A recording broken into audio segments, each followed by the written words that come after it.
entrar en el protocolo profético, así se llama esta noche la prédica. Un protocolo profético para poder caminar. Note lo que nos dice nuestro amado hermano en cuanto a las instrucciones que Dios le da a Josué. Que alguien me diga cuál es de la prédica que acabamos de recibir, cuál es la actitud correcta de Josué con respecto a la orden de Dios. ¿Qué fue lo que hizo Josué? No solo eso, porque Moisés también obedeció, pero hay una diferencia entre Moisés y Josué. Puso pretexto. Miren, ahí hay tres parámetros de lo que yo estaba escuchando ahorita para entrar al tema. 1, creyó. 2, no rezongó. O sea, no puso excusa. No dijo, bueno, o sea, lo voy a hacer, pero necesito algo. Sino que a él le dijo, levántate, a Josué le dice, levántate y cruza el Jordán. Él se levantó y cruzó el Jordán. ¿Qué tal que hubiera dicho, yo no sé nadar? Porque me he pasado todo el tiempo en Egipto y en el desierto y ahí no hay mar, ahí no hay río. Él se levantó y cruzó. Si Dios te dice que cruces del Jordán, si tú no sabes nadar, para las aguas y tú pasas. Amén.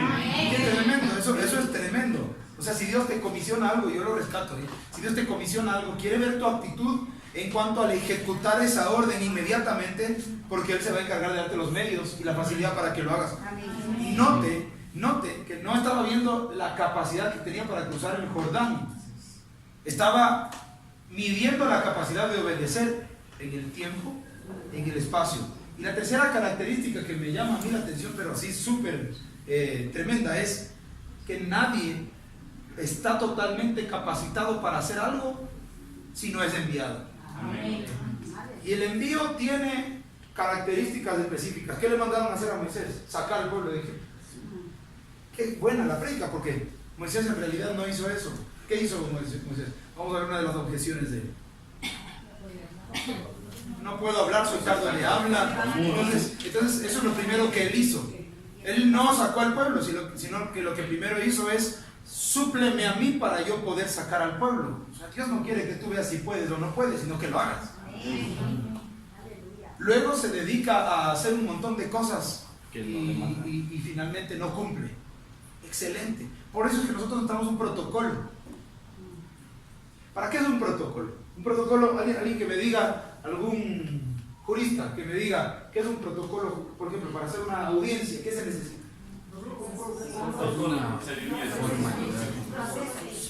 Yo no puedo entrar en una audiencia directamente a la audiencia de juicio, porque primero tengo que presentar el asunto, ¿no es cierto? Hay un alegato inicial, hay un alegato de apertura en el cual yo tengo que presentar cuál es el caso, mi teoría del caso y en fin una serie de cosas, para que el juez entienda de qué estamos hablando, para que las partes, para que se trabe la litis. Antes era por escrito, ahora es.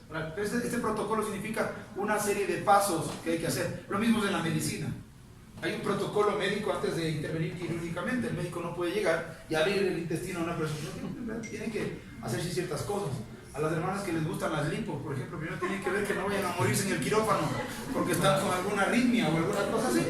O sea, tienen que entender que hay un protocolo médico que respetar. Si es que usted tiene apendicitis, usted no le pueden operar inmediatamente porque si le operan de una sola, hay un protocolo que hay que seguir. Lo mismo es con las cuestiones espirituales. Hay un protocolo que tiene que seguirse.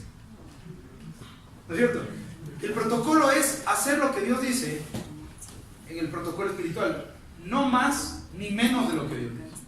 Si Dios te manda a sacar a las personas, tienes que sacar a las personas.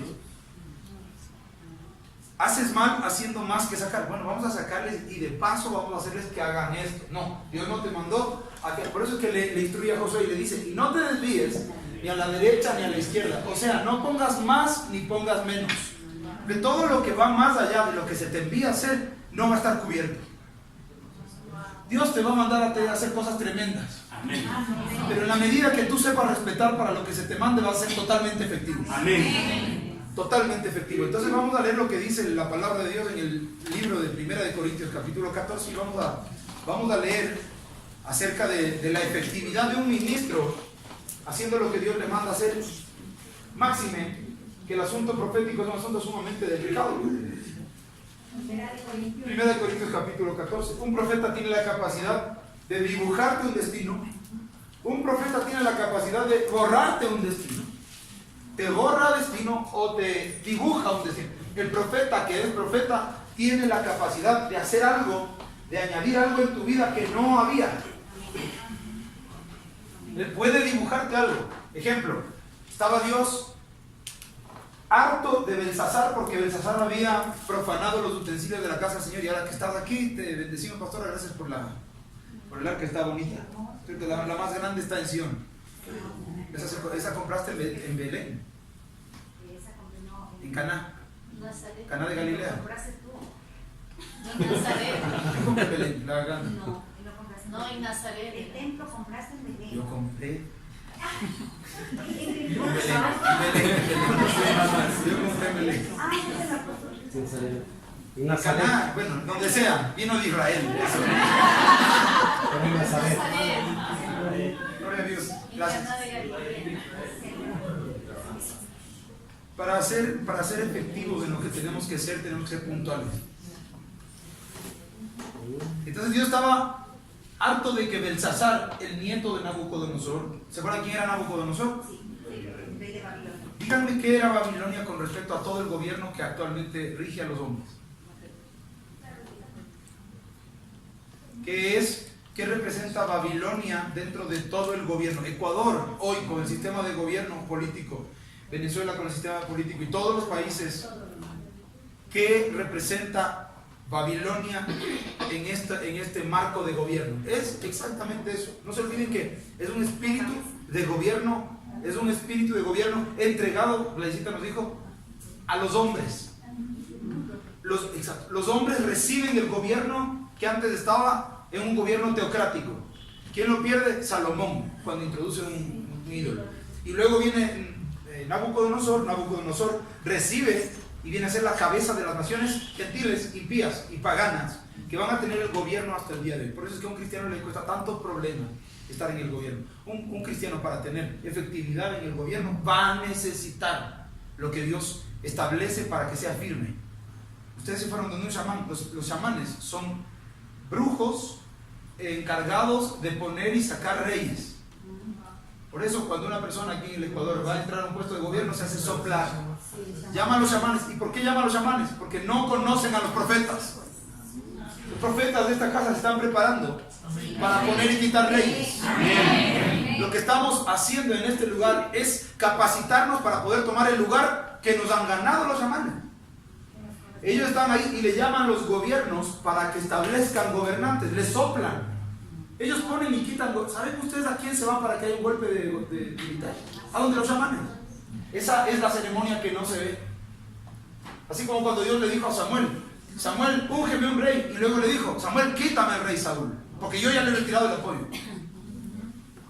Entonces, ahí hay que entender que un profeta tiene una capacidad muy importante, muy interesante, y cuando hablamos de la profecía neotestamentaria, estamos hablando de un papel sumamente preponderante de un profeta. El profeta tiene función de gobierno.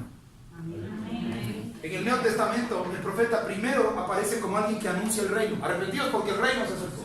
O sea que el primer profeta neotestamentario, o el que habla de la transición entre el Antiguo y el Nuevo Testamento, dice, arrepentidos porque el reino de los cielos se ha acercado.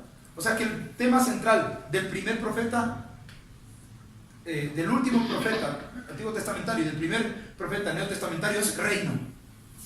Lo sesgó bien claro, a pesar de que todos los profetas anteriores hablaron del reino. Nahum habla del reino milenial, Amós habla del reino, Joel habla del reino, Nahum habla del reino, Nehemías habla del reino, y casi todos hablan del reino. Usted no va a encontrar un profeta verdadero que no le hable del reino. Y el que no le hable del reino, ese de ahí va a estar con un sesgo particularísimo. El profeta del reino siempre va a tener la capacidad de dibujar un destino profético, si es que tiene oficio, dibujar un destino profético para individuos en posiciones de gobierno, o de naciones en posiciones de gobierno como cabeza de naciones. Entonces, aquí viene Daniel, y Dios harto con Belsasar, que era el tercero en el linaje de Nabucodonosor en Babilonia. Él hace lo que ustedes ya saben, aparece la mano en la pared, Dios le pesa, le dice, hoy va a acabarse tu gobierno.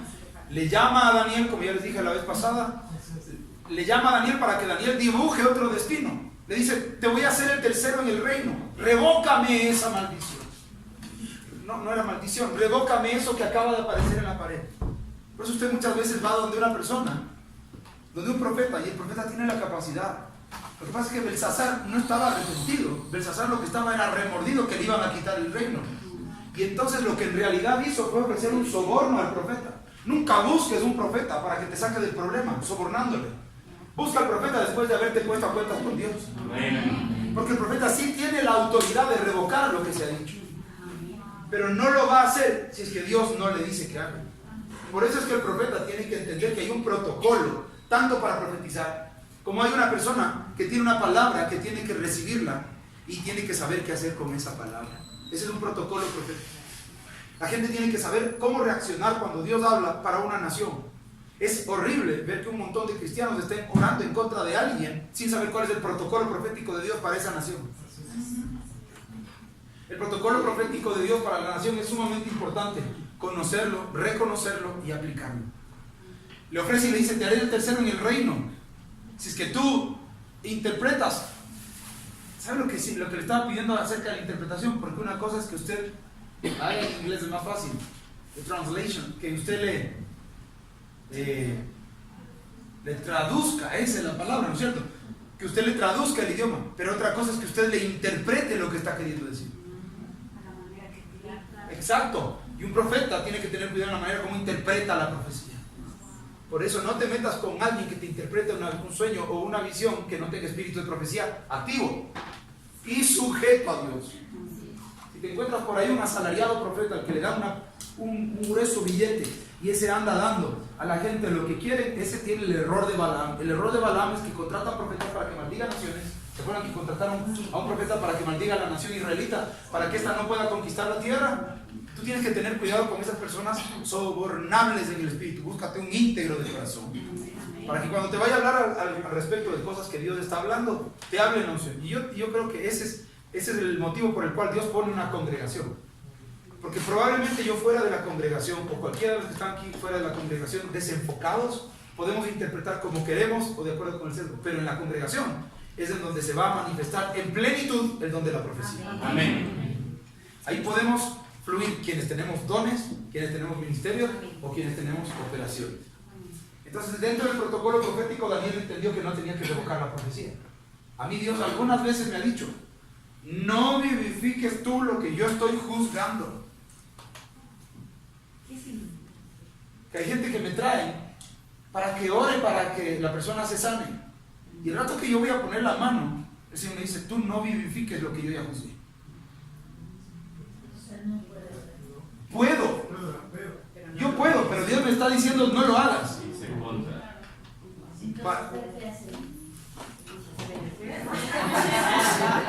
Por eso es importante la palabra que nos acaba de dar nuestro hermano Anderson.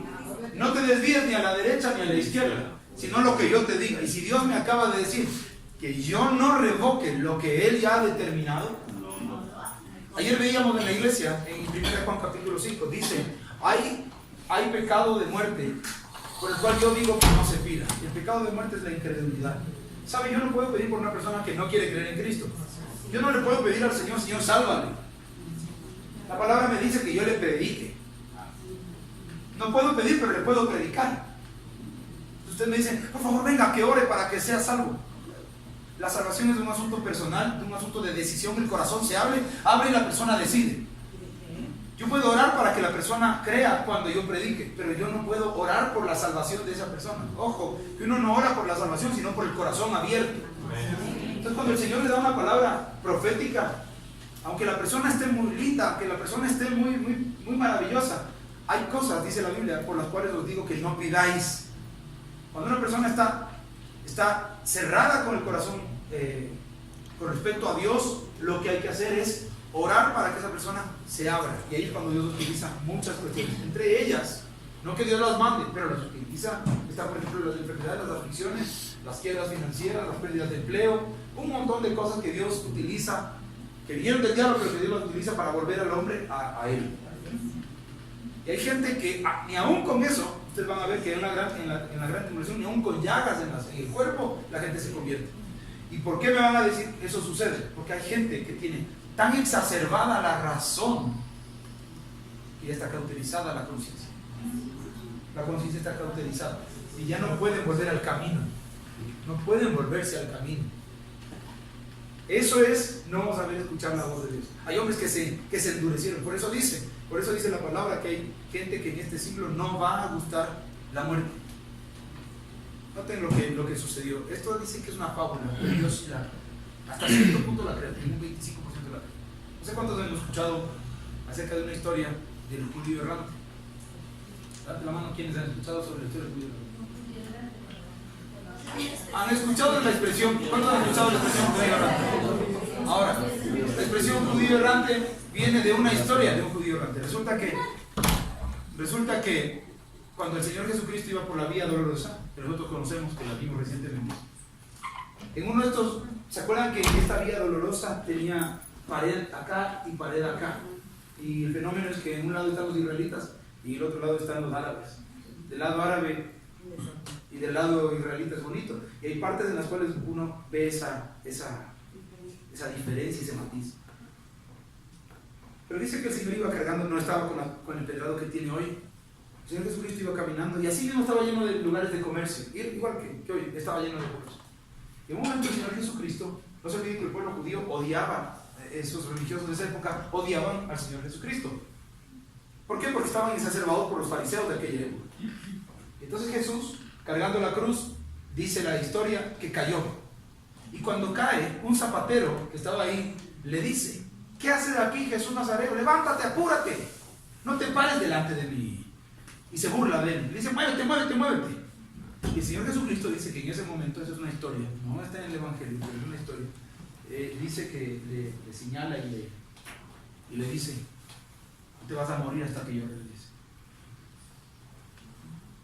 Y entonces el Señor Jesucristo se levanta, y según cuenta esta historia, este hombre, vea, Jesucristo muere, resucita y todo lo demás, pero este hombre llegaba a una asombrosa edad de 100 años, estaba a punto de morir, le agarraban todas las enfermedades que usted se puede imaginar a un hombre de 100 años, los dientes se le caían, él empezaba a sufrir la vejez, pero de pronto, así como milagrosamente, él volvía a tener 30 años. Y vive así, de esa forma, y vive así, de esa forma. Entonces murieron sus hijos, murieron su esposa, murieron sus nietos, murieron sus bisnietos, sus tataranietos. Él vuelve a hacer sus relaciones, vuelve a tener generación tras generación, viendo cómo todos mueren. Y no. Ahora, esto es terrible. Y entonces, como él ya no podía quedarse ahí porque venía a ser un paria, como la gente ya no se sentía rara: ándate de aquí, de estos contornos, ¿qué te pasa? Tú eres viejo y de pronto te pones nuevo. O cómo justificaba él que era un hombre de 100 años y de pronto aparecía de 30 en una nación absolutamente incrédula, porque tú no le vas a enseñar o explicar un milagro a un incrédulo, nunca vayas con la gloria de un milagro ante un incrédulo, este es un rema, nunca vayas con la gloria de un milagro ante un incrédulo porque se te va a burlar. Pero este aquí no era un hombre que había recibido un milagro por credulidad, sino un milagro como castigo. ¡Wow! O sea que hay milagros para castigo. Entonces, él llegaba a la asombrosa edad de 100 años y volvía a los 30. ¿Cómo justificaba eso? Entonces tuvo que salir de ese lugar. Y en cada sociedad llegaba a 100 años y cuando llegaba a los 100 años tenía que cambiarse de sociedad para volver a empezar una nueva vida, para volver a tener una nueva mujer, para volver a tener una nueva familia, esperar que la familia muera, y una vez que la familia más cercana muera, él, siendo decrépito, volver a la juventud. Y así se ha vuelto la historia del judío errante, que conoce todas las técnicas de negocio, de comercio y de hacer dinero, porque las conoce de edad en edad, de edad en edad, de edad en edad, y no muere. Ahora la Biblia dice que el Señor Jesucristo dijo: de cierto, 2 veces, de cierto os digo, que hay algunos de los que están aquí que no gustarán la muerte. No gustarán la muerte. Y no le dice solamente a Juan, dice que hay algunos. Solo que hay algunos por gloria y algunos por no tan gloria. Yo creo, y se los he dicho muchas veces, que el apóstol Juan anda caminando entre nosotros. Yo creo que está entre las naciones del mundo, él anda caminando. Porque a Juan específicamente Dios le dijo: ¿y qué si yo quiero que él quede hasta que yo regrese? Apóstol, aquí en Mateo 26, versículo 28 dice: de cierto les digo que hay algunos de los que están aquí que no experimentarán la muerte hasta que hayan visto al Hijo del Hombre que viene en su reino. En su reino. O sea, hasta que regrese en gloria. Lean por favor eso en la otra versión, en la Valera, para que vean lo que estoy diciendo. Mateo 16, 28. Vuelvan a leer por favor, Sebastián, y vamos a leer otra versión. Vean que es importante conocer la palabra. Imagínate que te... A ver. Versos de Neve. No, esa no. La Valera, por favor.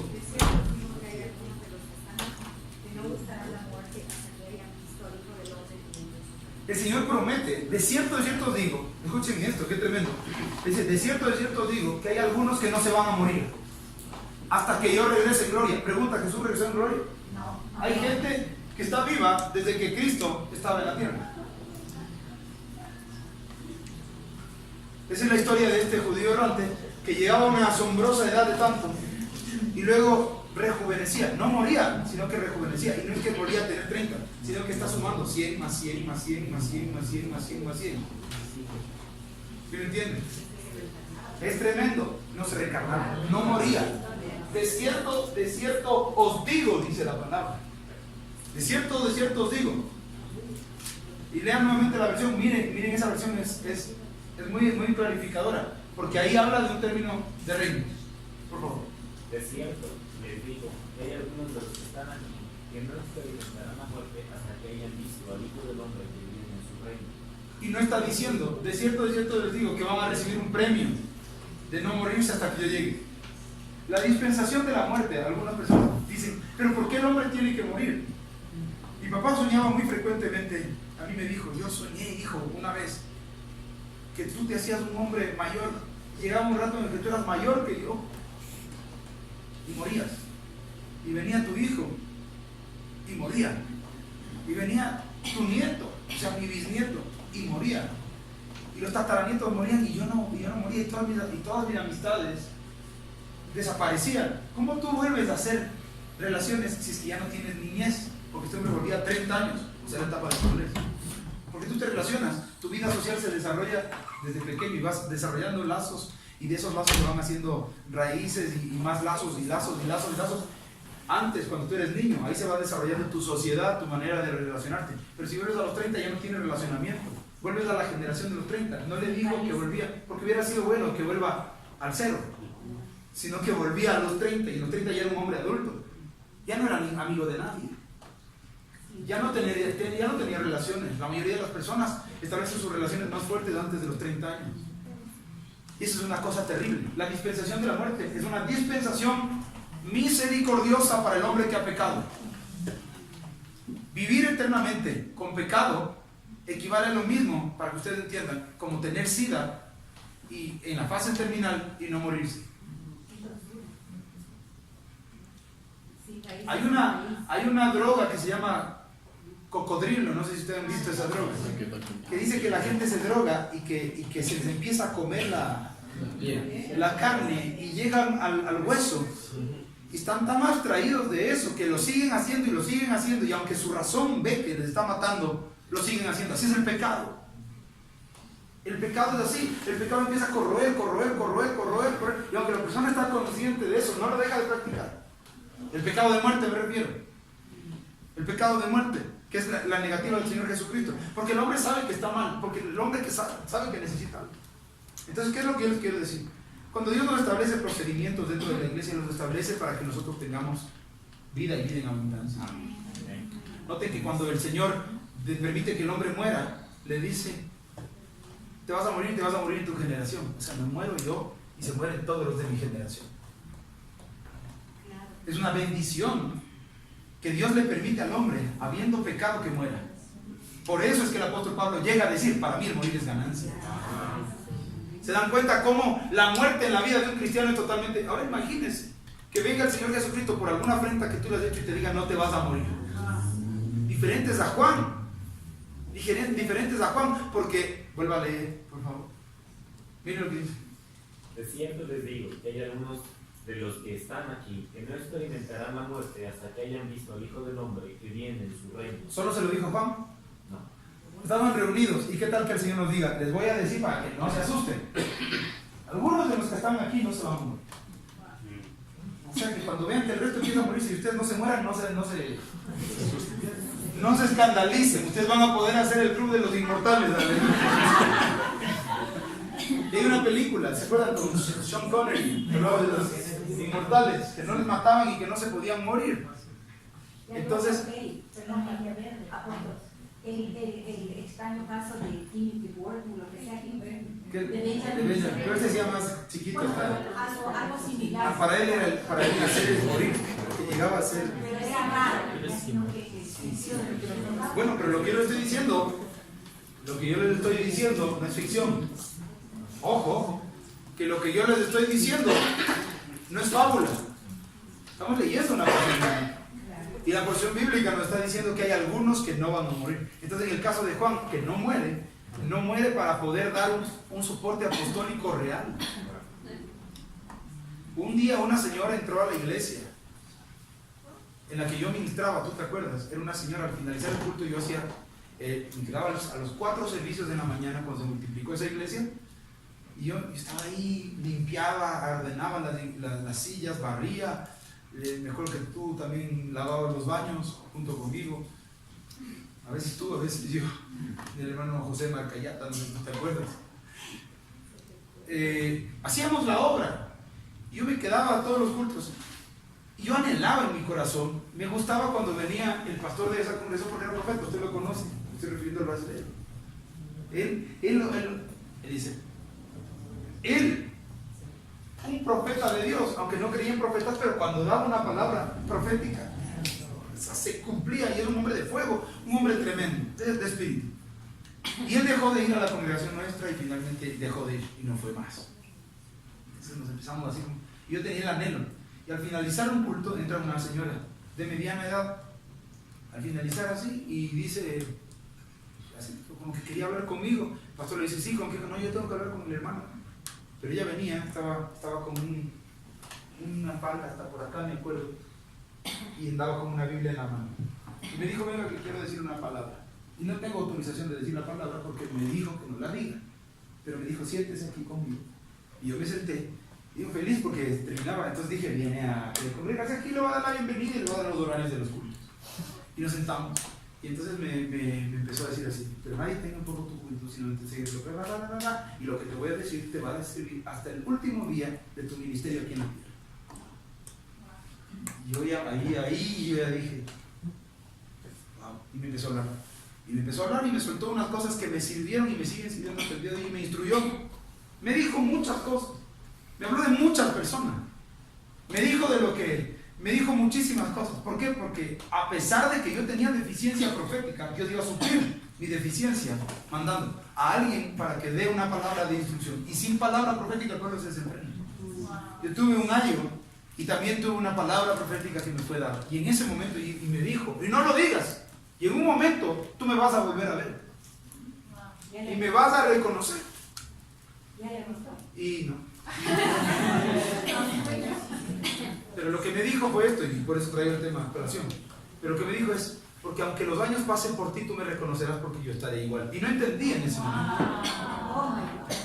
Los años van, entonces tienen que todavía aparecer un poco más de... Tienen que pasar. Los años van a pasar por mí, pero yo le voy a volver a ver a ella. Y seguramente aparece la misma mujer de 40 y pico de años que se me apareció en Isabel. No. Es una de las que dice la palabra. De cierto os digo, que muchos o algunos, a ver, vuelvo a leer, vean el plural que utiliza la palabra.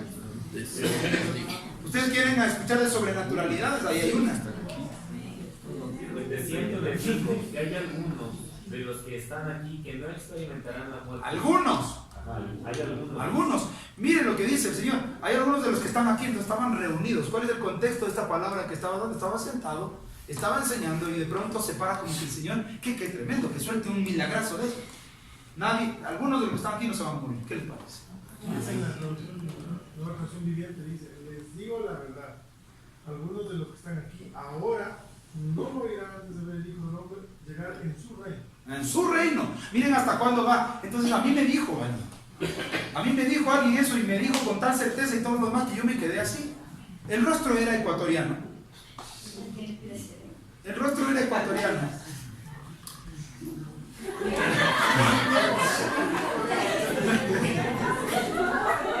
El rostro era ecuatoriano. Me habían pasado un montón de cosas increíbles. Cuando mi hijo se enfermó, a mí Dios me mandó un ángel. cuando yo estaba a punto de entregar la toalla, se me presentó el Señor. Entonces, lo que sucede en el reino es incomprensible, pero usted tiene que acostumbrarse a que Dios es un Dios que va mucho más allá del entendimiento o del principio de legalidad. El principio de legalidad te limita, mientras que el principio de la sobrenaturalidad te da a ti un espectro amplísimo. Dios tiene la capacidad de poner algo en ti el día de hoy para que tu comienzo sea glorioso el día de hoy. Les estaba diciendo en esa traducción, les digo, de los que están hoy aquí, ahora, sentados conmigo, no estoy hablando de este tiempo, estoy hablando de los que están sentados reunidos aquí. Y siempre he dicho esta palabra porque tú me has oído predicar al respecto. ¿Qué tal que en este lugar hay una persona con la fe suficiente como para poder entender que es alguien que es un heraldo? Heraldo en la Biblia es aquella persona que no puede morir. Un heraldo bíblicamente es aquel que va adelante con un estandarte y que no puede morir. Pablo se calificaba a sí mismo como inmortal. Él pensaba que no se iba a morir. ¿Sí sabían? En 1 Tesalonicenses, cuando habla del arrebatamiento, dice: en un instante, en un abrir y cerrar de ojo, los muertos en Cristo resucitarán primero. Y nosotros, los que hayamos quedado, no moriremos. Tenía fe para afirmarlo, pero murió. Porque no depende de lo que el hombre dice, sino de lo que el hombre ha dicho.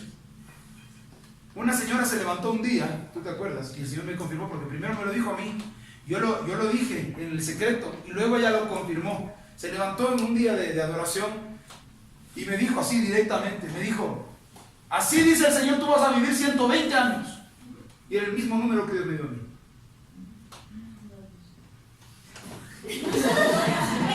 Bueno, hay algunos que no lo van a creer. Yo sí. Hay algunos que no lo van a creer. Hay algunos que sí lo creemos. Pero la voluntad del Padre es la voluntad del Padre. Amén. Usted tiene tanta capacidad para cumplir la promesa como su capacidad de fe le dé para recibirla. Como que yo le digo ahorita, ¿quién tiene la capacidad de tomarse un milkshake de Oreo y vainilla de principio a fin sin chistar? Hay algunos que tienen la capacidad de hacer y mandárselo, y hay otros que tenemos que tomar en 2 o 3 bocados. Porque un milkshake es pero hay gente que sí lo tiene, lo mismo es un milagro. Hay gente que no puede recibir el milagro completo. Te quiero decir que un milagro es como un vaso grande de un milkshake. Cuando lo bebes completo sucede. Por eso te tienes que preparar para poder recibir, y eso se da a través del conocimiento de la palabra del Señor. Amén. Esto que te estoy diciendo en este momento, si tú no tienes el nivel de fe, tú vas a estar diciendo por dentro: ¿y para qué venimos a esta ridiculez? Si lo que me están diciendo es metiendo un cañazo que nunca va a acontecer, porque tu fe está así. Y para ti creer que hay hombres que no van a morir nunca es imposible, porque tú estás acostumbrado a ver generaciones morirse. Pero Dios no es Dios de muertos, sino Dios de vivos.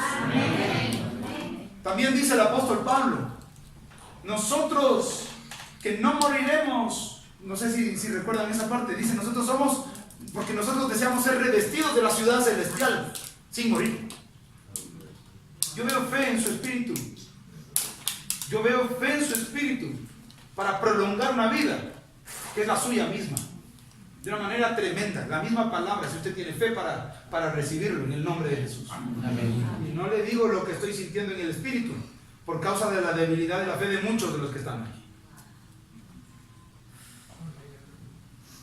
¿Se acuerdan que el Señor Jesucristo dijo: de cierto os digo que hay cosas que no se las digo porque vosotros no las podéis sobrellevar? Porque si se las digo, van a no solo que me van a no creer, sino que me van a juzgar y me van a querer matar antes de tiempo. Diga conmigo: protocolo profético. Entonces Dios quiere que tú sepas qué es lo que tienes que hacer cuando una palabra viene a tu vida. Primera de Corintios 14, rápidamente, porque tengo 30 minutos nada. Porque mi hermano Anderson ya se llevó 1 hora y cuarto. Que estuvo buena esa prédica para desarrollar. Gloria a Dios por eso. Le veo como un apóstol. Le veo con capacidad para abrir brechas. Gloria al Padre. Seguid el amor y procurad los dones espirituales, pero sobre todo que profeticéis. Dígale a alguien: hay que seguir el amor. Hay que procurar los dones. Pero sobre todo Hay que tratar o procurar profetizar. Porque el que habla en lenguas no habla a los hombres, sino a Dios. Diga, el que habla en lenguas no habla a los hombres. Usted habla en lenguas, usted no está hablando a los hombres, no le está hablando, no se está hablando a usted mismo, no se está edificando a usted mismo, sino que usted le está hablando a Dios. Usted tiene que tener fe para hablarle a Dios. Y cuando usted habla en lenguas, usted no sabe ni siquiera lo que usted mismo está hablando. No es que usted está hablando y está interpretando lo que está diciendo, ¿no? Sino que la Biblia dice que hablas a Dios directamente. Y algunos dicen, pero es una repetición. Bueno, hay lenguas y lenguas. Hay lenguas angélicas, hay lenguas humanas, hay lenguas demoníacas, hay lenguas del primer cielo, hay lenguas del segundo cielo, hay lenguas del tercer cielo, hay lenguas del reino, hay lenguas de Salem, hay lenguas de Jerusalén, hay lenguas de Sion, hay lenguas de todo. ¡Qué hermoso! Hay lenguas. Amén. No toda la lengua es por eso dice hay lenguas, plural. No dice hay lengua celestial. Si fuera una sola, hubiera dicho hay lengua celestial. Por eso tú sabes claramente cuando estás hablando en lenguas, tú sabes que estás en combate, pero no sabes lo que estás diciendo. No sé si les pasa, que de pronto usted está en consuelo, hablando lenguas de consuelo. Y después uno se aviva. ¿Verdad? Y tú empiezas a hablar las lenguas, pero no estás hablando a Dios. Ahora, eso dice el apóstol Pablo que no se haga en la congregación cuando hay personas nuevas. ¿Por qué? Porque las personas nuevas ni entienden ni saben. Amén. Y escandalizan. Y como bien dice Ale, Amén, mil veces. el que empieza a hablar en lenguas empieza a sentir una cosa que le empiezan a poner. Es una mecha, es un fuego en la mecha del corazón. Y se empieza. Y algo que ahorita creo que entiendo esto, que en el libro de Enoch describe que para entrar al trono de Dios hay una muralla de lenguas de fuego. ¿Y se acuerda usted de los carbones encendidos? Fueron lenguas que se pusieron sobre las cabezas en el día de Pentecostés. Eran carbones, el mismo carbón encendido. Note que para la iglesia neotestamentaria necesitaba que esté la lengua de fuego sobre la cabeza, mientras que para los profetas antiguos testamentarios esa misma lengua de fuego o carbón encendido era en la boca. Y eso habla de una diferencia, que Dios podía utilizar partes del cuerpo, pero cuando tú tienes el fuego sobre tu cabeza se te derrama sobre todo el cuerpo. Ahí lo utilizaba para que hable, pero acá te utiliza para que estés completamente persuadido en lo que estás haciendo. ¿Qué es una lengua? ¿Quién quiere recibir lengua que no lo vaya a recibir? Una lengua genuina. Lengua genuina angelical. Una lengua al que no la ha recibido. ¿Quién quiere recibirlo? El que no haya recibido el don de lengua. ¿Qué son las lenguas? ¿Qué son las lenguas? ¿Se acuerdan ustedes que Dios les dice a las personas? Es un idioma, es un código. ¿Por qué Dios utiliza el código? ¿Por qué Dios habla contigo a través de una lengua? Somos de cierta ciudad celestial. Les voy a dar un ejemplo de lo que me pasó a mí. Yo era un recalcitrante retractor de las lenguas. A mí me habían enseñado que las lenguas eran para los incrédulos. Y que por lo tanto yo, creyente, súper creyente, pero creyente en qué? No necesitaba de las lenguas. Entonces el mismo pastor un día dio escuela de dones y ministerios y cosas así. Bueno, no de ministerios, de dones. Y uno de ellos era el don de lengua. Y entonces hablaba y yo, claro, como era fariseo, educado a los pies de Gamaliel, circuncidado al 8º día, no, a los 19 años. Como yo había guardado todos los preceptos, el que contrarrestaba con una doctrina chueca era yo. Pues, y el pastor decía, ¿se necesita el don de lenguas? No, pastor, discúlpeme, eso no se necesita. ¿Y por qué? Y toda la iglesia. Y la respuesta que yo daba era, pero súper razonada, súper sensata. ¡Oh! Y el pastor con el espíritu me respondía y me hacía. Así que en un momento que yo le rezongaba, y tal vez mi razón estaba en la capacidad de poder retener, porque yo lo estaba reteniendo. Yo le podía contrarrestar con mi razonamiento. Y él me dijo, te voy a decir una cosa. Sí, me quedó bien, me dijo de una sola. ¿Sabes por qué tú niegas tanto esto? ¿Por qué, pastor? Porque tú lo anhelas dentro de ti.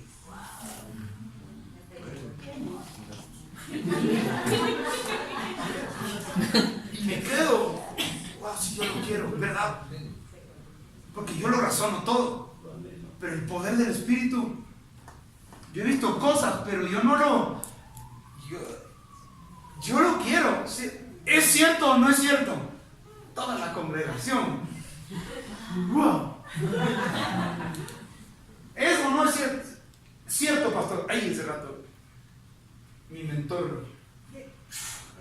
Bueno, hermanos, ha llegado el momento de... No, espérate un momento, hermano, le dice.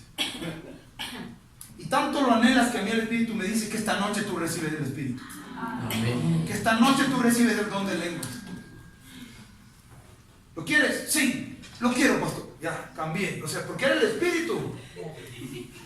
Me quedo contigo aunque sea hasta las 5 o 6 de la mañana y tú recibes el Espíritu. Se sentó conmigo y vamos. Y yo a las 3 de la mañana recibí el Espíritu Santo. La reunión se acabó como a las 9 o 10 de la noche y yo a las 3 de la mañana. Y yo me acuerdo que él puso sus manos sobre mí y empezó a hablar en lenguas, y empezó a hablar en lenguas, y empezó a hablar en lenguas, y solo hablaba lenguas y lenguas. Yo estaba quebrantado. Me decía, habla. Y yo decía, pues que no sé cómo hablar. Esto no se trata de saber, esto es que te va a salir del espíritu, porque la lengua es un lenguaje de espíritu. El castellano es un lenguaje del alma, el inglés es un lenguaje del alma, el hebreo es un lenguaje del alma. Por eso hay tanta discusión de los lenguajes en el alma, pero en el espíritu no hay ninguna discusión. El Señor Jesucristo te manda un mensaje a través del espíritu y de pronto empiezo a hablar lenguas. Oiga, mi vida fue diferente. Mi vida fue diferente a partir de ese momento. Luego viene la llenura, ¿no es cierto? El Señor me bautiza y luego me llena. Y cuando me llena, mi manera de ministrar el teclado ya no era el mismo. Tú puedes tocar el piano, notas, y puedes tocar el piano, notas. Tú puedes ministrar por el Espíritu Santo en la alabanza, sanidad. O puedes divertir tocando una canción. Tú puedes edificar la vida de una familia ministrando una palabra. O puedes dar una palabra. Y recibiréis poder. Cuando haya venido sobre vosotros el Espíritu Santo y me seréis testigos.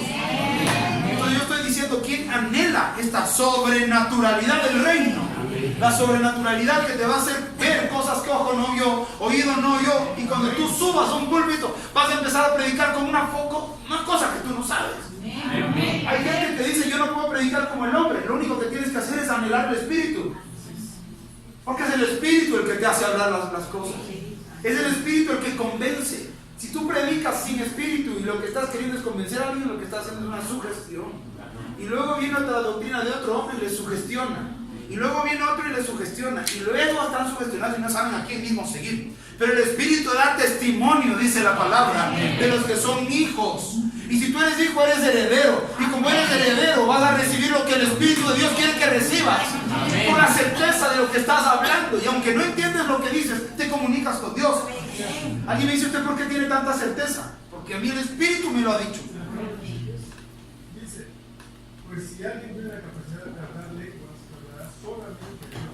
Dado que la gente no podrá entender, le hablará por el poder del Espíritu, pero todo será un misterio. Exacto, es un misterio.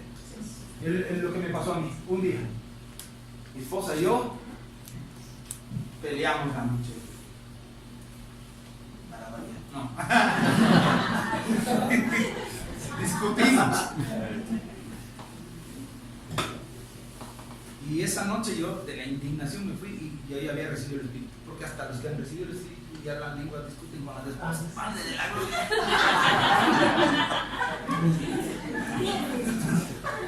Esa noche me fui a hablar en lenguas y hablaba en lenguas. Yo no sé si le estaba dando duro a ella, yo no sé qué era. Yo hablaba lenguas. Me fui a acostar, yo me acosté. Y al día siguiente siento esa llama de seguir hablando lenguas. No sé cuántos de los que reciben las lenguas, cuando el primero reciben las lenguas, pasa en el bus y estás hablando. Y estás en la cola del banco y hablas. Y sigues hablando y hablando, porque es una cosa linda que ya salió, ¿no? Perdón, disculpen.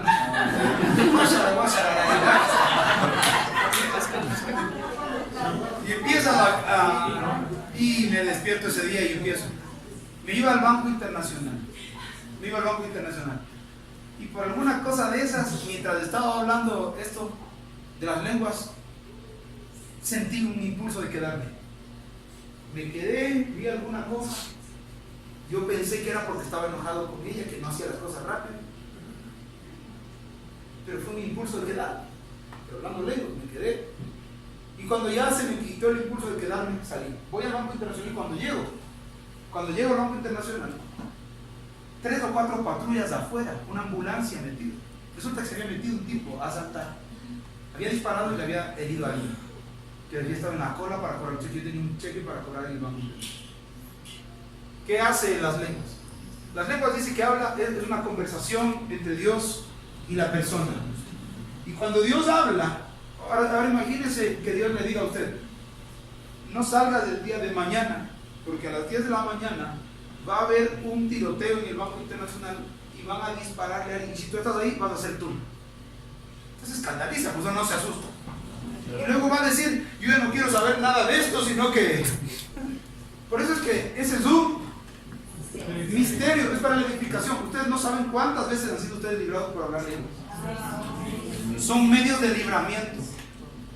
Dios te libera a ti cuando tú hablas en lenguas. Tú empiezas a hablar con Él y Él empieza a hablar contigo. Cuando tú hablas, probablemente es Dios quien está hablando a tu mismo sentir, pero tú no entiendes, es un misterio y te está dando órdenes. Por eso es importante escuchar tu voz en voz de lenguas, porque probablemente tu espíritu está recibiendo la instrucción que tu alma jamás podría procesar. Hay gente que te quiere dar conocimiento de lenguas humanas para que entiendas el idioma de Dios. Jamás va a ser así. El idioma de Dios es del cielo y el del cielo viene a la tierra. Jesucristo vino a la tierra y nos dio eso. Y les dice, y ustedes van a recibir poder cuando reciban el Espíritu Santo de Dios y me seréis testigos desde Jerusalén, Judea, Samaria y hasta lo último de la tierra. Entonces dice, procurad profetizar, porque hay lenguas y las lenguas son buenas. Pero es mejor profetizar. ¿Por qué? Vamos. Porque el que habla en lenguas no habla a los hombres, sino a Dios, pues nadie le entiende, aunque por el Espíritu habla misterios. Esa versión está más clara. Por el Espíritu habla misterios. Diga, en lenguas es un misterio. En lenguas es un misterio. Vuelvo a repetir, ¿quién quiere recibir de los que no han recibido y tienen la fe suficiente para poder hablar misterios? Bueno, ahora lo vamos a hacer. Ahora lo vamos a hacer. Estoy viendo atentamente a las personas que están levantando las manos.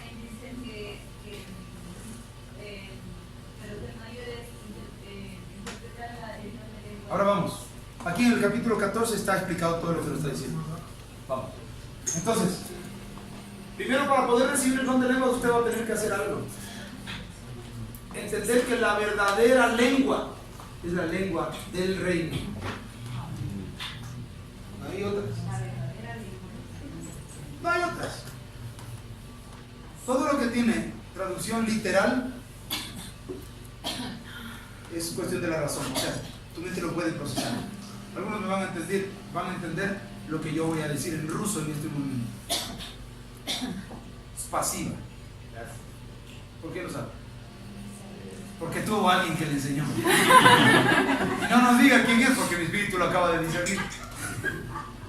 Alguien me decía que para poder aprender bien inglés consíguete una novia gringa.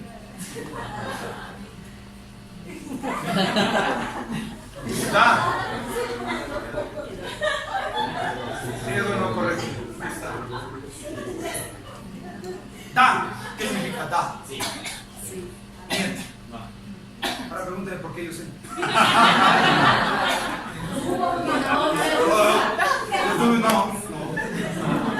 Yo tuve un amigo que era ruso. Él me enseñó malas insultos en ruso. No, yo lo puedo, usted lo pudo codificar y conocer. ¿Por qué? Porque fue un ejercicio de la razón, de aprendizaje, de método, de ensayo y error. Pero las lenguas del reino son misteriosas. Ahora sí se puede interpretar la ley, la lengua, según la intención del Espíritu. Y entonces cuando la lengua es interpretada, se llama profecía. Noten el camino que ahorra el Padre cuando levanta un profeta. La profecía desde este punto de vista es un misterio revelado. Otra vez vamos. Nadie lo entiende porque por el Espíritu habla misterio. Pero el que profetiza habla a los hombres para edificación, exhortación y consolación, base del ministerio profético. El que habla en lengua extraña, que no es lengua angélica, el que habla en lengua extraña, a sí mismo se edifica. Por supuesto, yo puedo hablar una lengua extraña. ¿Qué lengua extraña? Tú aprendiste raíces hebreas, por ejemplo. Es una lengua extraña. Tú te edificas a ti mismo, pero el resto de nosotros es lengua extraña. Extraña para el ecuatoriano, pero es natural para todos. ¿Ya? Lengua extraña, rusa, la lengua rusa. Es extraña para nosotros, pero es natural para los rusos. Para los rusos nuestro castellano es extraño. Esa es lengua extraña. Note que hay lengua angélica, lengua extraña. Por eso dice, se edifica a sí mismo. O sea, hay cosas que te edifican a ti mismo. Pero el que profetiza, edifica a la iglesia. Entonces no es en la lengua, es en la profecía donde hay edificación. Imagínate una iglesia donde no se cree en la profecía. Si no hay profecía, no hay... Correcto. No hay edificación. ¿Y para qué sirve la edificación? ¿Para qué sirve la edificación? Este es un lugar que fue edificado un día para seguir creciendo y un día podernos reunir en un lugar que tiene techo, que tiene columnas, que tiene piso y que se le han podido dar lugares. ¿Para qué? Ahí está, para hacer un templo santo en el Señor, edificado sobre el fundamento de los apóstoles y los profetas, siendo la principal piedra del ángulo Jesucristo mismo aquí en todo el edificio, bien construido, va creciendo hasta ser un templo santo en el Señor. Hasta ser un templo. Tú no puedes llegar a ser templo y habitación del Espíritu Santo si no recibes ciertas bases del Espíritu. Y esas bases están en la profecía. Por eso te dice, procura todos los dones, pero sobre todo que profetices. Porque si profetizas, edificas la iglesia. La iglesia va a ser fuerte, esta iglesia está hablando de profecía. Dice, Señor, hay una puerta que está abierta y nadie la va a cerrar. Dice, Señor, voy a abrir tu corazón de tal forma y voy a utilizar tu boca en misterios para que tú puedas edificar a muchos de tu generación. Amén. A muchos de tu generación. Estoy edificando, estoy levantando a un hombre que lo va a hacer. Amén. No sé cuántos discernieron el Espíritu mientras él leía la palabra. Hay gente que puede discernir solo con escucharme. Yo discerní su espíritu. Y entonces yo profetizo, porque el día del cumplimiento de esa palabra va a ser tremendo. Cuando usted se empieza a dar cuenta que hay palabras que empiezan a cumplirse, usted empieza a declarar y a vivir lo que viene.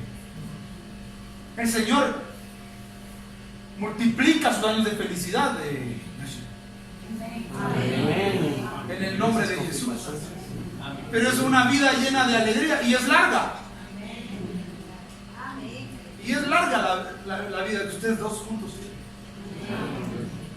Eso edifica o no edifica.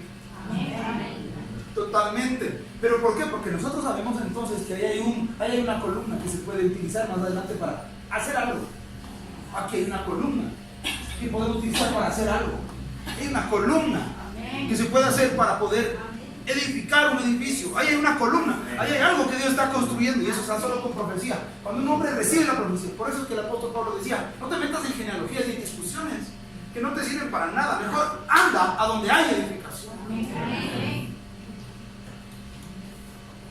Así que quisiera que todos vosotros hablaseis en lenguas. Yo también quiero, porque ese es un misterio.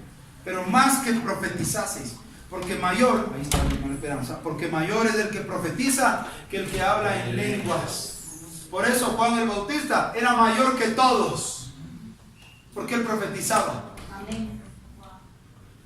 Qué tremendo cuando empezamos a profetizar. Sebastián me decía, bueno, y si yo tengo una palabra profética para un hermano en la congregación, ¿qué es lo que tengo que hacer? Porque aquí yo no dudo que todos los que están aquí tienen un llamado profético. Adrián, usted es llamado a ser profeta.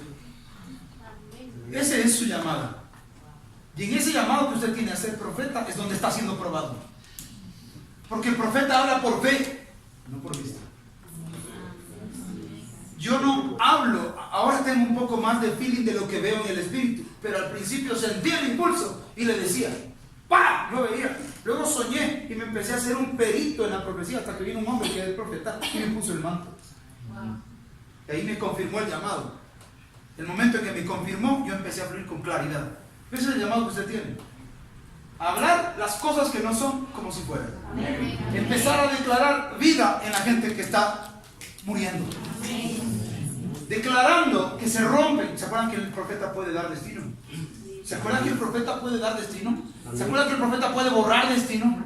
Es cuando Dios utiliza a un hombre y lo va a utilizar para levantar. Ahí te va a utilizar el Señor para levantar en finanzas, aunque tú mismo estés quebrado. No sé si me está entendiendo.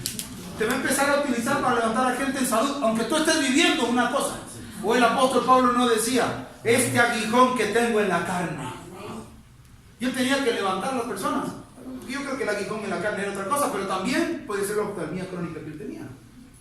Dios nos utiliza a nosotros, los que predicamos la palabra, para que en la debilidad que tenemos, Dios se manifieste, su gloria, se manifieste la gloria de Dios.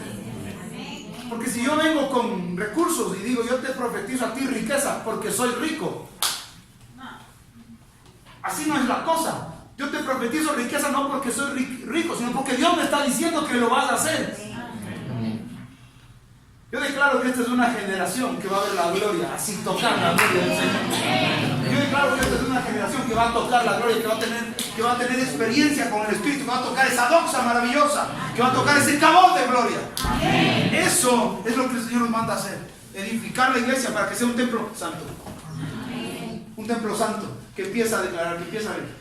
Siento, mientras digo esto de aquí, siento que retrocede un cáncer. Esto, yo no sé si es para los que están aquí o para alguien que me está escuchando, pero los que están aquí, créanlo. Hay un cáncer que está retrocediendo. Hay un tumor, hay alguna cosa que está retrocediendo. En el nombre de Jesús. Y cuando eso empieza a comprender, va a decir, wow, ¿y qué hacemos con esto? ¿Qué hacemos con esto? ¿Qué vamos a hacer con esta capacidad que el Señor está haciendo descender sobre su corona? Esta es la primera vez que yo veo esto sobre la cabeza de un hombre. No está descendiendo sobre usted, está descendiendo sobre la corona que usted tiene. Hay bendiciones que se ponen sobre coronas. Y esa bendición, esa unción tiene forma de piedra preciosa. Cada piedra preciosa en las coronas que nosotros recibimos, según acabo de entender en este instante, es un don que Dios le pone. Tienes una corona y tienes dones en la corona. Así vino, como una piedra que venía a ponerse en la corona suya, y esa piedra, así recíbalo el día de hoy, porque yo dije que yo venía a confirmar dones. Así me dijo en la madrugada de esta mañana el Señor. Recíbalo. Usted recibe ahora don de sanidades. Es una corona. Eso viene por impartición. Eso viene por impartición. Eso viene por linaje espiritual. ¿O no tenía Salomón una corona parecida a la de su padre David? La de reino. Confirmo, yo estoy confirmando lo que ya Dios le ha dicho. No sé si se lo ha dicho, por mí no lo ha dicho, pero lo estoy confirmando. Así que es mayor el que profetiza que el que habla en lenguas, porque el que está profetizando está confirmando. El que habla en lenguas, a no ser que las interprete para que la iglesia reciba edificación, lo que ya les conté, el rema. ¿Sí la notaste ese rema? Ahora pues, hermanos, si yo voy a vosotros hablando en lenguas, ¿qué os aprovechará si no os hablaré con revelación, o con ciencia, o con profecía, o con doctrina? Cada vez que haya lenguas en una congregación, usted tiene que tener a alguien que le hable con revelación. Amén. Si en una congregación alguien le habla con revelación, la lengua está justificada. Si no, no. Si alguien en la congregación habla con ciencia, la lengua está justificada. Pero si tú vas a una congregación donde no hay revelación ni ciencia, que son dones de poder, quieren un tallercito de los dones de poder y de... Pero eso sí tenemos que hacer un sábado desde la mañana, porque es así como lo hicimos la vez pasada. Los dones de revelación y ciencia son dones de poder, punch, o sea, es ¡pum! Golpe. Es como esas cargas, ¿no? Hay cargas, los que saben matemáticas, hay cargas puntuales y hay cargas dinámicas. ¿Se acuerdan de las cargas dinámicas? La carga dinámica, ¿qué hace? A ver, ingeniero. Una carga dinámica, por ejemplo, es la que puede romper una estructura, porque es la liberación de una energía, pero es una carga. La carga que es una energía potencial, esa no genera muchas cosas, pero cuando hay un terremoto, esa energía se libera todo lo que está asentado y ahí es cuando se producen las fisuras en la estructura. ¿Sí me están entendiendo? Entonces tenemos que entender que lo que tú tienes es una bomba adentro. Amén. Rita amada, usted lo que tiene es, para hablar en términos de ciencia, es energía potencial, no liberada. Cuando la energía potencial se libera, se hace cinética. Y ahí viene el poder. Lo que yo vengo es a liberar el poder para que eso se ponga en movimiento. ¿Entiendes? Eso es lo que está sucediendo. Cuando se libera, ¡pum!, se libera el poder, entonces el don ya se ministra. Pero tú puedes sentir, tú dices, yo tengo esto, yo como que estoy sintiendo que la persona se va a sanar.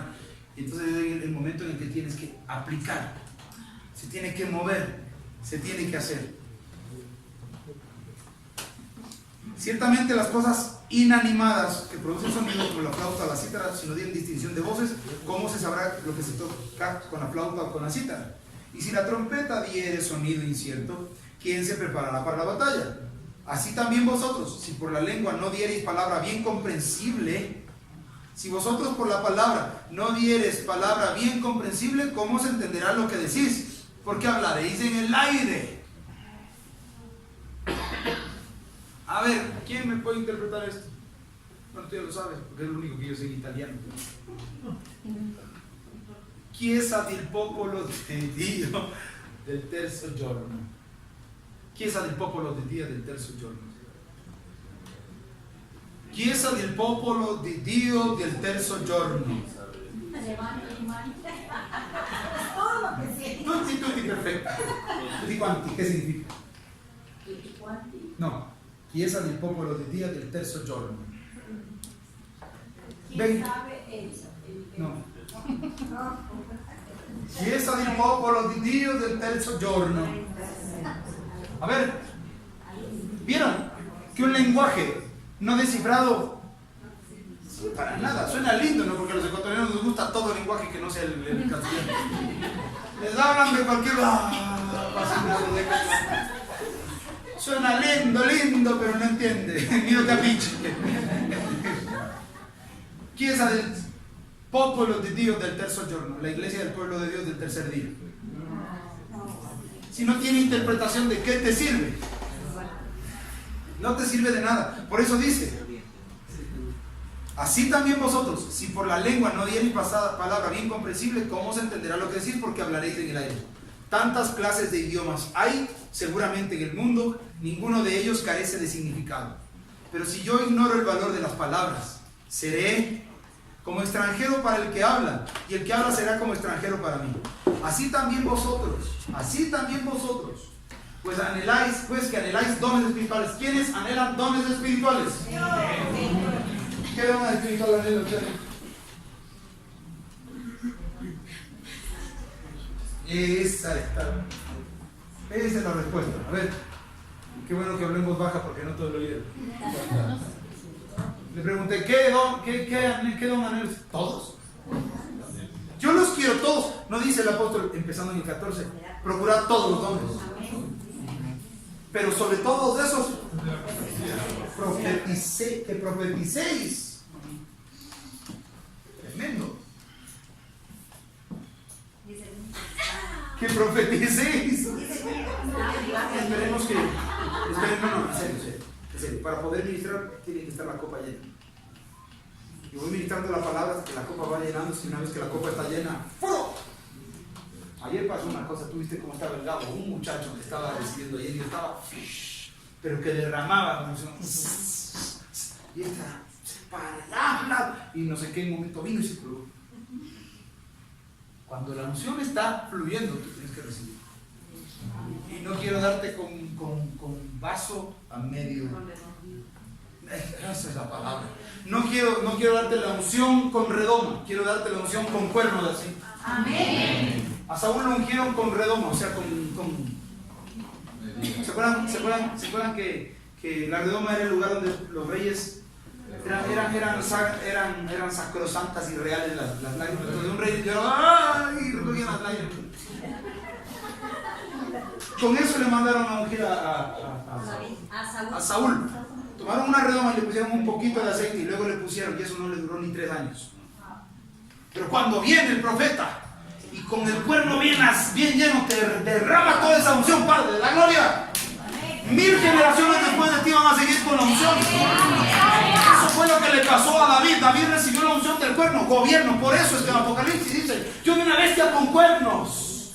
Significa que el cuerno habla de gobierno. Pero cuando viene un sacerdote profeta y te unge con un cuerno, te está poniendo gobierno, profecía, real sacerdocio. Amén. ¿Cuánto anhelan eso? Imagínate, ahí estás trascendiendo a toda tu familia. Aleluya. ¿Qué le pasó a nuestro hermano? Vino el sermón y dijo que yo sé que ustedes tienen una palabra. Y sabía que tenían una palabra. La adivinación que tenían, hasta eso les estaba diciendo. Hasta eso estaba confirmando que ustedes tenían una palabra. Pero la palabra que realmente confirma es la que está llena. No quiero darte nunca por medida, sino que yo lo quiero dar todo. Amén. El rato que se recibe, entonces se levanta una persona en su 100%. Alguien que tenga don de sanidades, totalmente. Pletórico. Alguien que tenga don de lenguas, total. O sea, que hable las lenguas todas. Esa respuesta me gusta. ¿Qué quiere? ¡Todo! ¡Esa es! Amén. No, yo quiero que me dé solamente algo de lenguas. Solo un carismita por ahí. Señor, todo pero que profetice. Amén. Todos los dones, pero sobre todo que profetice. Amén. Que sea lo que tú quieras, pero que profetice. Porque si tú profetizas, les hablas a tus proyectos y los proyectos viven. Amén. Tú profetizas a tu familia y tu familia vive. Tú le hablas al ministerio y el ministerio vive. Les hablas a los ministros que se congregan frente a ti y viven. Doy palabra de vida a sus espíritus ahora. Que se despierten en el nombre de Jesús. Sueñen todo lo que no han soñado en 20 años acerca del ministerio del reino. Sueñen en Jerusalén, sueñen en Salem, sueñen en los diseños, en lo que nadie más ha visto. Declaro y profetizo que verás lo que ojo no vio. Amén. Lo que oído no oyó. Que no se ha manifestado y no ha subido en corazón de hombre. Ahora sube en corazón de rey. Y cosas que van a subir en corazón de reina. En corazón de rey. En corazón de hombre no suben ciertas cosas, suben en corazón de rey. Suben en corazón. El hombre no puede hacer cosas elevadas, pero el que tiene el carisma. Cuando hablo, por eso hay una facción de la Iglesia Católica que se llama carismática. Carisma es la manifestación del Espíritu en alguien. Es muy carismático el hombre, significa que tiene mucha gracia de Dios. Y el carisma que ellos hablan es normalmente en lenguas. Vamos rapidito, porque ya terminé. Vamos, un poquito más. ¿En cuál me quedé? 9. Así también vosotros, si por la lengua no diereis palabra bien comprensible, ¿cómo se entenderá lo que decís? ¿Por qué hablaréis al aire? ¡Qué tremendo! Diga cualquier lengua. Sin el espíritu es una lengua al aire. No sirve de nada estudiar 1000 fundamentos de cualquier lengua si es que el que te está escuchando no te entiende. Por eso mejor anda. Pastor, me mandaron a predicar en Ecuador. ¿En qué lengua predico? ¿En qué lengua predico? En español, pues. ¿Qué tal que me levanto aquí y empiezo a hablarles a toditos en italiano? Y ustedes, qué lindo. Pero no hay ni un amén. O sea, no hay ni una. ¿Qué habrá dicho? ¿Y qué? Lo que yo siempre les digo, ¿no? Cuando digo algo en inglés, no sé qué significa, pero suena lindo. O sea, tú puedes saber un montón de cosas de lenguaje, que si el que te está escuchando no entiende, abstente y habla la lengua de él. Si vas a ir, yo entiendo que si vas al pueblo indígena, trata de aprender el dialecto, o mejor recibe el espíritu una noche. Quieren que les diga un secreto: si les mandan a un lugar de lengua desconocida y no saben hablar la lengua, métanse una noche completa, desde las 7 de la noche hasta las 7 de la mañana, y ore para que el Señor les dé esa lengua. Porque el que busca halla. Y eso es aplicable a muchas cosas. Tienes necesidad de una idea, de un proyecto, algo no puedes descifrar en tu trabajo, hay algún código que está ahí todavía indescifrado, lo que tienes que hacer es meterte de 7 a 7 y vas a ver que Dios te responde. Este es un código, de 7 a 7, 12 horas, de preguntar y preguntar y preguntar y preguntar. Dice, pero yo no aguanto ni media hora de su oración, pero 12 horas. Ahí es cuando Dios te dice que te tienes que ir preparando. Es infalible. Por eso el Señor Jesucristo dice, les voy a decir, discípulos amados, vamos a orar. Si es que acabamos de comernos cordero con pan y vino, qué bestia. El Señor te acompaña. ¡Pedro! ¡Ay, en nombre de Jesús!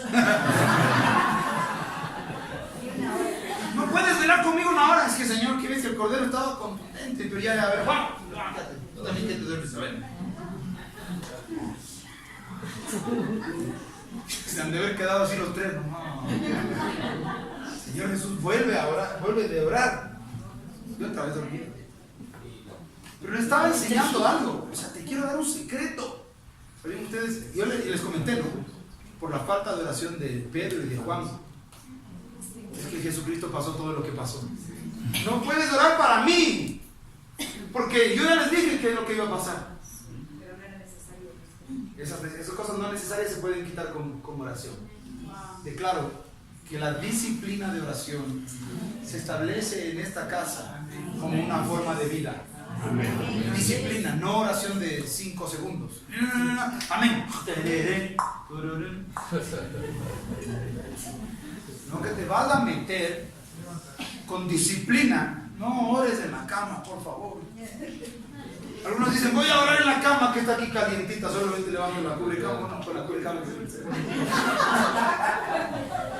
A usted le parece chistoso, pero hay gente que ora así. En la madrugada voy a ponerme de rodillas para que frío que hace. Engañándose a sí mismo. Levántate y ándate al lugar no tan cómodo. Tampoco vayas al más frío porque al día siguiente no va a trabajar. ¿Por qué? Porque estoy orando toda la madrugada. Tampoco vas a afectar tu trabajo. Pero ándate al lugar y empieza 1 hora. 1:30. Algunos hora, 1 hora. Pónganos algo más plausible. Ya, de acuerdo a su fe. 2 minutos. Después va subiendo 10, 15. De veras que cuando usted se mete en una disciplina de oración, el rato que usted empieza a fluir, 30 minutos le van a pasar volando. Sí. Si usted cómo predica 1 hora y 40, le digo, ¿y usted cómo predica 20 minutos? Yo no puedo hacer predicas express, eso está bien para el que lo puede, pero yo no puedo. Yo tengo que ir. Y nos falta. Y ya cuando tenemos que terminar lo hacemos porque ya hay que terminar. Pero yo podía pasar. Lo mismo pasa con la oración. Cuando tú empiezas a orar y orar, tú te puedes ir tranquilamente. Porque estás hablando con Dios. Estás hablando con Dios. Cuando estás enamorado de la novia, ¿qué es lo que haces? Estás hablando. ¿Y pero me quieres? Sí, te quiero. ¿Y cuánto me quieres? Mucho. Todo. Eternamente,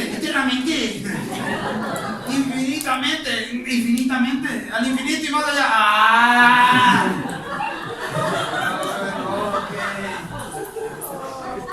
Ya, está bien, pero me extrañas. Sí, te extraño, pero sí o sí. Sí, extraño tremendo que ves. Y así, 10 horas. Sí, ya vas a... Pero cuelga. No, pero cuelga acá. ¿Vas a colgar o no vas a colgar? Ya. Ahora, te quiero decir que Jesucristo es tu novio. Entonces tú tienes que conectarte con el novio. Porque si tú vas a estar con el jefe, a ver, señor, verás que ya es quincena. Y si no pago la quincena, van a estar blasfemando de los cristianos.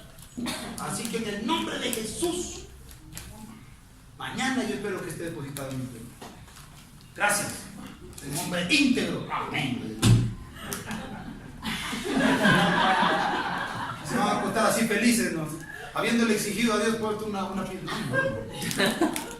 El secreto para poder llegar al corazón de Dios es que tú te enamores de esa conversación. Esa conversación que tú vas a tener en la madrugada, esa es la fundamental. Esa es la que hace cambio. Oración. Te pones a conversar y luego Dios te dice, te voy a decir un secreto que no le va a decir a nadie más.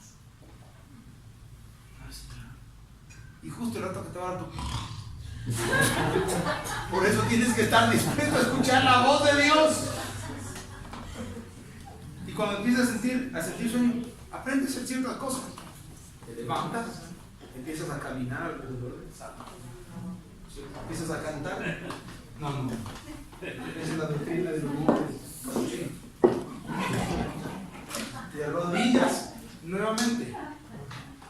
No dejes que el sueño que te haga dejar de escuchar la bendición que Dios tiene para ti. Protocolo profético. Vamos rapidito para poder ver. Quería decir algo, ¿sí? Una pregunta puntual nada más. ¿Es válido orar en el auto o es Sí. o mucha distracción? No, sí. En todo tiempo, la Biblia dice, ¿verdad? Sin cesar, en todo tiempo. Yo puedo ir en el auto orando, pero ese momento de... Porque yo... Porque...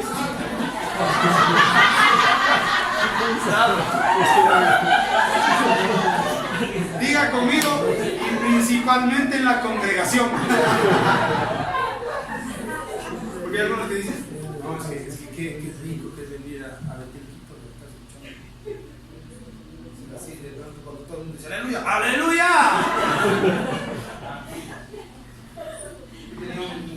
Hay un apóstol de la ciudad que se va a decir, a ver, los amigos digan, ¡Gloria a Dios! Y un montón de gente decía, ¡Gloria a Dios! Ese no es mío, ese es de él. Él lo decía. Bueno, vamos, protocolo profético. Así también vosotros. Vamos al 10. Tantas clases de idiomas hay seguramente en el mundo y ninguno de ellos carece de significado. Todos tienen significado. Pero si yo ignoro el valor de las palabras, seré como extranjero para el que habla, y el que habla será como extranjero para mí. Así también vosotros, pues que anheláis dones espirituales, procurad abundar en ellos para edificación de la iglesia. Bien, Anita. Por lo cual, el que habla en lengua extraña, pida en oración poder interpretarla. A ver, pida, ¿qué quiere? Interpretar. ¿Interpretar qué? Pero a ver, acabo de preguntar. ¿Qué quiere? Todo. Ah, todo, yo quiero todo. ¿Pero qué todo? Usted acaba de salir del concesionario de sus sueños. Usted acaba de salir del concesionario de sus sueños. Y ve el auto. Y sale el gerente y dice, usted se acaba de ganar algo. ¿Qué quiere? Y dice, el llavero que estaba ahí en la... Y el gerente, así es la fe. ¿Qué quiere? Yo quiero interpretarlo a mí. Pero primero el auto. Como que le digo, ¿usted qué quiere? Yo quiero saber manejar el auto. Pero primero el auto. ¿Cuántos saben manejar el auto? ¿Y cuántos no tienen auto? ¿De qué le sirve saber manejar si no tiene auto? Para un eventual, algo, pero para cuando lo tengas. Entonces, antes pide lo principal. Y lo principal es la lengua. Luego lo accesorio es la interpretación de lengua. ¿Cuál es el don principal de todos estos para la edificación de la iglesia? La profecía. Dentro del protocolo profético, lo que más debes anhelar, sobre todo, es profetizar. Sobre todo, debes anhelar poder hablar a las cosas que no son como si fueran. Mire lo que dice aquí. Porque si yo oro en lengua desconocida, mi espíritu ora, pero mi entendimiento queda sin fruto. ¿Qué pues? Note, mi espíritu ora, pero mi entendimiento queda sin fruto. ¿Qué parte del ser ora? El espíritu, pero la razón no entiende. ¿Qué pues? Oraré con el espíritu, pero oraré también con el entendimiento. Y cantaré con el espíritu, pero también cantaré con el entendimiento. Porque si bendices solo con el espíritu, el que ocupa el lugar de simple oyente, ¿cómo dirá el amén a tu acción de gracias? Pues no sabe lo que has dicho. Pues tú a la verdad bien das gracias, pero el otro no es edificado. Doy gracias a Dios que hablo en lenguas. Hablando de la edificación, viene la siguiente porción. Yo, decía el apóstol Pablo, doy gracias a Dios que hablo en lenguas más que todos vosotros. Disciplina del ministro, todos los días tiene que hablar, por lo menos 10 o 15 minutos en lenguas, por lo menos. Todos los días. Dice, yo hablo más que lenguas. No decía que yo conozco más lenguas, sino que yo hablo más que ustedes. Más que todos ustedes. Pero en la iglesia, noten, pero en la iglesia, usted se va a dar cuenta que yo sí hablo lenguas, pero yo trato de no hablar lenguas. Hablar así como para demostrar. No. ¿Cómo sé? ¿Quién como yo domino las lenguas angélicas? Esa no es la idea. La idea es edificarle al hermano. Es edificarle. Es mejor profetizar, decir directamente. Yo prefiero profetizar a hablar en lenguas. Aunque las lenguas no están mal. Porque ya saben que es un misterio. Es algo que Dios está... Eso creo que es a mí. Si para mí no estoy. No, pero es una emergencia. Y si es una emergencia, igual no estoy. Pero en la iglesia prefiero hablar 5 palabras con mi entendimiento para enseñar también a otros. 5 palabras con mi entendimiento para enseñar también a otros que 10,000 palabras en lengua desconocida. Hermanos, no seáis niños en el modo de pensar, sino sed niños en la malicia, pero maduros en el modo de pensar. En la ley está escrito: en otras lenguas y con otros labios hablaré. En la ley está escrito: en otras lenguas. En la ley está escrito. O sea, ¿y la ley en qué lengua estaba escrito? En hebreo. Y de hebreo dice: en otras lenguas hablaré. Y con otros labios, para mí era equivocado. Y con otros labios hablaré a este pueblo, y ni aún así me oirán, dice el Señor. Y ni aún ahí, esto te va a gustar. En la ley está escrito: en otras lenguas hablaré. Y la lengua estaba escrita, y la ley estaba escrita en hebreo. Así que lenguas son por señal. Aquí está, esta es la parte que tenía. Las lenguas son por señal, no a los creyentes, sino a los incrédulos. Entonces, cuando me decían, hablen lenguas, yo decía, yo no necesito lenguas porque yo no soy incrédulo, yo soy creyente. Y las lenguas son señal para los incrédulos. Pero yo no entendía que es una señal para uno que no cree. Señal. No es motivo de eso. A ver. Ustedes van a pie, van a cruzar la Almagro y la Orellana. Van caminando, suponiendo que no hubiera semáforo para peatones. Pero hay una señal que le da luz verde a todos los carros que están allá. ¿Para quién es la señal? ¿Para quién? ¿Usted es carro? ¿Pero es señal para usted o no? Así es la lengua. Están insistiendo. Dile sí, pero no está bien. Justo salió el segundo. Versículo 23, y vamos a ir de largo para explicar esto. Si pues toda la iglesia se reúne en un solo lugar y todos hablan en lenguas y entran indoctos o incrédulos, ¿no dirán todos que estáis locos?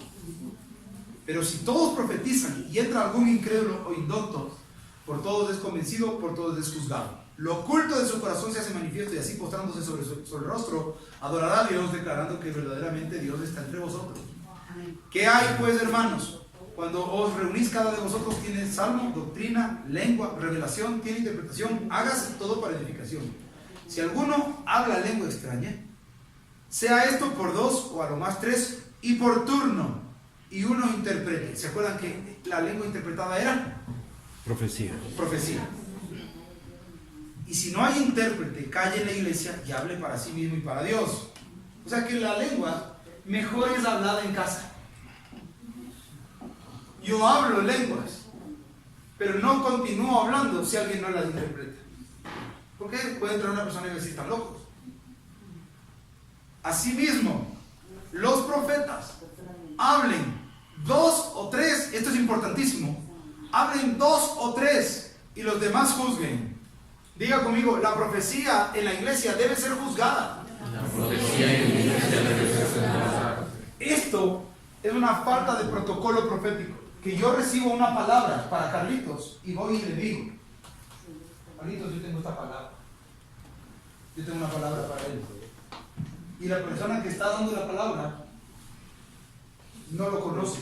Se está dispersando la atención. Ahora, tengo que decírselo en voz en cuello. Por eso es que hay un protocolo. Por eso dice, los demás juzguen. ¿Qué es lo que hacemos?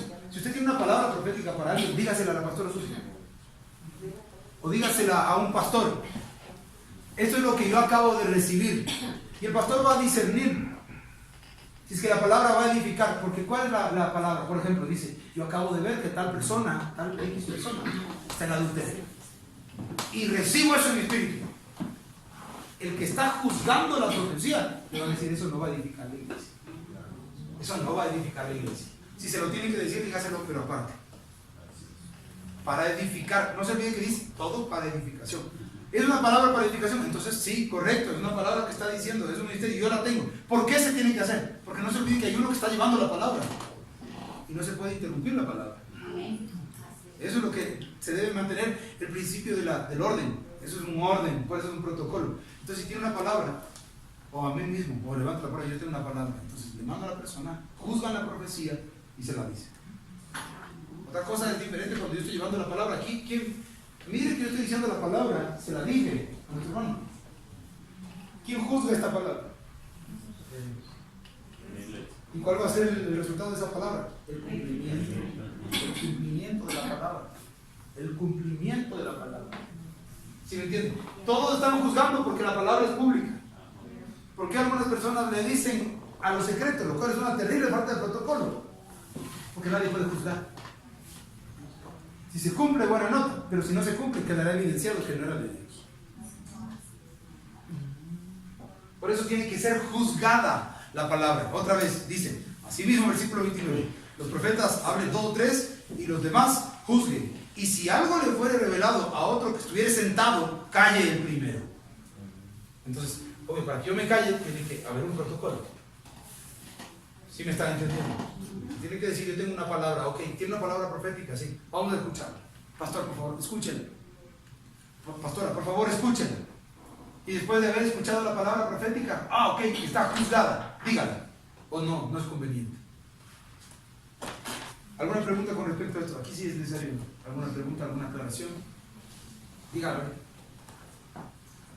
¿Sí era? ¿Quién? Ya. Ya, ok. Apóstol, y si la palabra profética, por ejemplo, como sería, yo sentí una cosa aquí y salió así, o sea, yo no pude detenerla. Después de eso, No, pero es que ella vio fluir. Ahí estábamos fluyendo. Se estaba dando, no hubo una interrupción. Hubo un fluir. Hubo un fluir, pero lo que está diciendo es, si alguno recibiera una revelación, estamos hablando de otro río. Porque se puede dar otro río profético en la palabra. Miren lo que dice, versículo 30. Y si algo le fuera revelado a otro que estuviera sentado, calle el primero. Porque podéis profetizar todos. Se puede. Miren, podéis profetizar todos, uno por uno, para que todos aprendan y todos sean exhortados. Y los espíritus de los profetas están sujetos a los profetas. Diga conmigo, los espíritus de los profetas están sujetos a los profetas. O sea que yo no tengo una fuerza irresistible que me hace hablar y decir, interrumpo, pastor, así dice el Señor, esta iglesia es una porquería. Hemos tenido casos de una mujer que se levanta un día. Dice, no entréis por Betel ni paséis por Gilgal, y así se llamaban 2 congregaciones nuestras.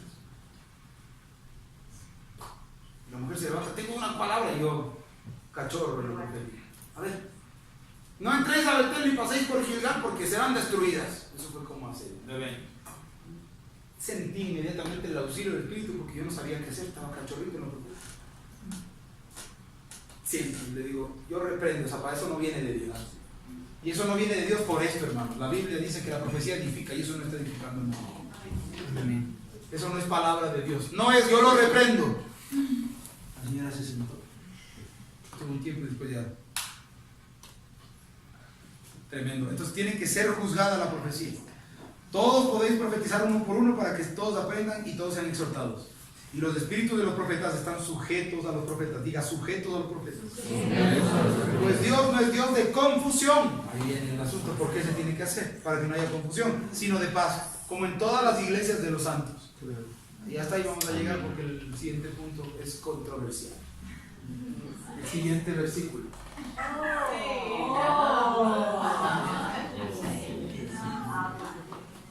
A ver, di.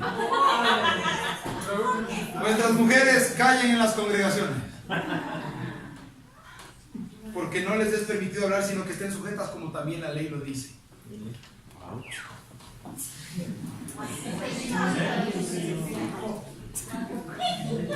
A ver, ¿a qué se está pidiendo ahí?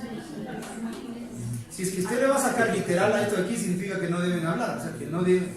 A mí me han dicho, pero ¿por qué la pastora está predicando? Porque usted le da chance cuando la Biblia dice que las mujeres callen en las congregaciones. Pero el apóstol Pablo más adelante lo que está diciendo es que lo siguiente, y aquí viene una enseñanza acerca del ministerio. El ministerio tiene un ministerio originario y un ministerio derivado. Una mujer puede ser apóstol derivada, no originaria. ¿Qué significa? Que el que recibe el ministerio del hombre, Y él es derivado. el hombre sienta la doctrina y la mujer recibe la delegación. Como esposa. Una mujer, no como esposa, no, porque hay algunos que, ese es uno de los graves dramas de las iglesias, que solo por el hecho de ser pastora, el pastor y la mujer, que muchas veces no tienen ni llamado, le dicen pastora, y luego la pastora trata de hacer algo que no es natural y choca. Hasta la actitud de la persona no es la misma. Dice, no tiene lo mismo que él, porque el llamado es él. ¿Me entienden? Es una carga. Hay mujeres que dicen, yo no tengo nada de pastora, o sea, estoy aquí, yo le ayudo a mi marido y todo lo demás, pero de ahí quieren que sea, y que haga, y que haga, y que haga. Si una mujer está descollando y tiene palabra, y tiene revelación, y tiene doctrina, tiene que aprender. Escuchen esto de aquí. Tienen que aprender. Dice, y si quieren aprender algo, pregunten en su casa a sus maridos. Y algunos dicen, mi marido es terrible, impío. O no tengo marido. Mi marido sabe tanto de Biblia como yo de karaoke. Mi marido no sabe nada de Biblia, ¿qué le pregunto? Ahí es cuando la palabra de Dios dice, el sacerdote hace las veces del que te enseña. Entonces cuando vas a la congregación, aprende para que cuando te toque hablar, hayas hablado de una doctrina que está aprobada. Primero es el proceso. Y luego el apóstol Pablo dice en otra porción, porque quien fue engañado no fue Adán, sino Eva. Y Eva, habiendo sido engañada, indujo a error a Adán. Entonces Dios no dice que no prediquen, sino que aprendan. ¿Sí me está entendiendo? Entonces el ministerio, ¿hay mujeres apóstoles? Sí. ¿Pero son originarias? No puede. Una mujer, y esto no es por machismo, pero una mujer no puede establecer doctrina.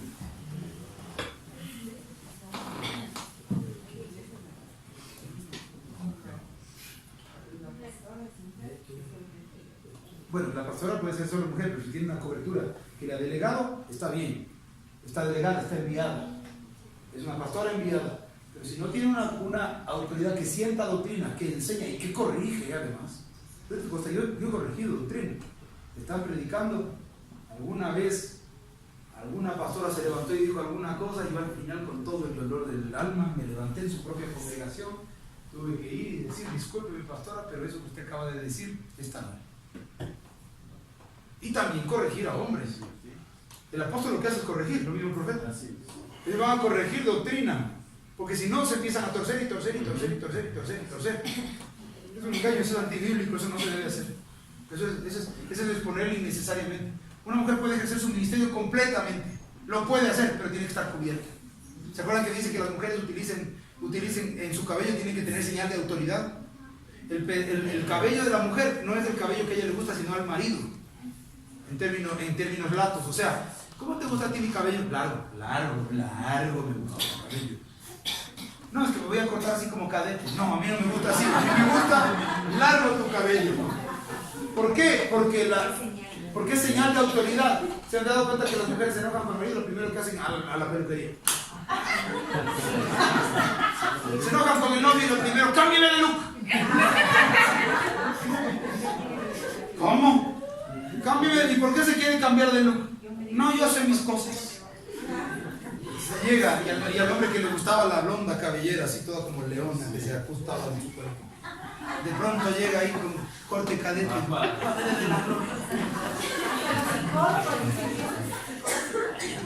La Biblia lo está diciendo. Entonces, ¿qué corte te lo? ¿Y por qué? El movimiento feminista dice, pero tú tienes que verte como a ti te guste, como tú te sientas bien. Eso es no tener señal de autoridad. Porque si a tu marido le gusta algo, a marido le gusta, a él le gusta y a él le gusta a él. Porque tu cuerpo es de tu esposo y el cuerpo del hombre es de la mujer. Si le gusta al marido así cortada la cabeza, pues esa es la señal de autoridad. Si le gusta con un muchón aquí así como el Cristo, si quiere dejarse aquí un pelo así como Eddie Green, así que le sale por aquí como palmera, esa es la señal. Pero la Biblia dice que es la señal de autoridad. Si el marido es un loco estrambótico, pues ya pero esa es la señal de autoridad. ¿Y tú por qué te dejas cuando te digan? ¿Y tú por qué tienes ese corte? Porque a mi marido le gusta. ¡Ah! Bien. ¿Y tú por qué tienes ese corte? Porque está de moda.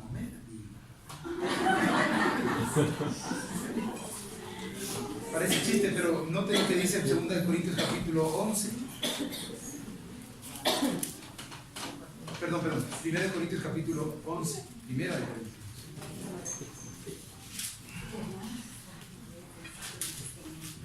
Ya, es que yo sí dije, ese no valía porque es controversial. Pero ya que entré no puedo dejarlo así porque si no las mujeres mañana todas aparecen con Costco. Costco es de los que hacen el servicio militar y así con corte condorito, ¿no? Una cresta nomás. Capítulo 11, versículo 3. Pero quiero sepáis que Cristo es la cabeza de todo varón. De todo varón, no de todo hombre. De todo varón. No de todo hombre. Porque el que vaya afuera tiene la cobertura de Cristo. No, no. Cristo es la cabeza de todo varón. Varón, el que es nacido de nuevo, el que tiene los atributos de Cristo, el que es capaz de dar la vida por Cristo, el que es capaz de defender, etcétera, etcétera. Varón. 11:3. Quiero que sepáis que Cristo es la cabeza de todo varón. Y el varón es la cabeza de la mujer. Ah, lo que les digo. ¿Quién es la cabeza de la mujer? ¿Quién es la cabeza mía? Y Dios es la cabeza de Cristo. Todo varón que ora o profetiza con la cabeza cubierta afrenta su cabeza. Por eso que ahí en uno de los lamentos a mí se me hacía medio raro ponerme esa cosa acá. Porque dice que el que ora con la cabeza cubierta afrenta su cabeza. ¿Quién es mi cabeza? Y yo cuando oré entré y dije, Padre Santo, yo lo estoy haciendo para respetar sus costumbres, pero no para afrentar.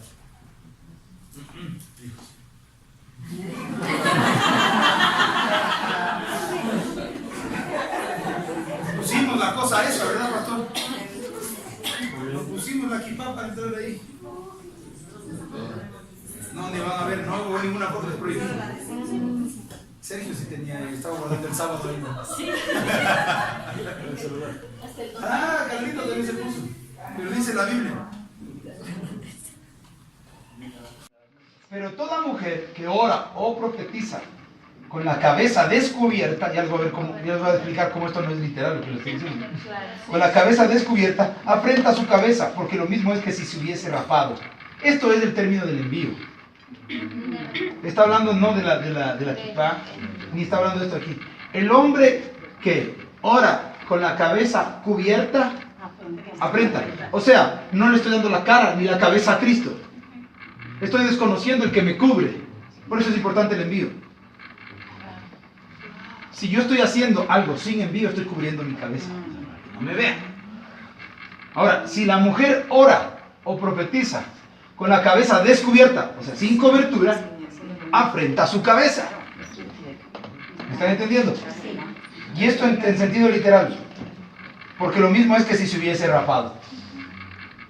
Porque si la mujer no se cubre, que se corte también el cabello. Entonces la mujer, Dios les dio a ustedes mujeres lindas, esos cabellos largos, reemplazando el velo. Y si les es vergonzoso a la mujer cortarse el cabello o raparse, que se cubra.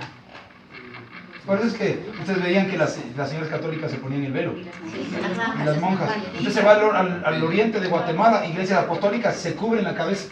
Y yo cuando fui a Guatemala a predicar en todo ese lugar, yo vine, me acuerdo, y les dije a las hermanas de la congregación, ay, qué lindo es que se les ve a las mujeres así con eso.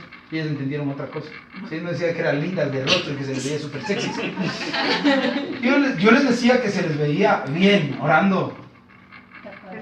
Bien. Y toditas se pusieron, ¿cómo empezaron a criticarles a nuestras hermanas de la congregación? Les dije, hermanas, sáquense el velo, están cubiertas. Toditas. Sí, porque no es literal, pero se ve bonito. Y dice, ¿y puedo orar con la cabeza cubierta? Sí, si usted tiene la revelación y se quiere poner el velo, póngase el velo.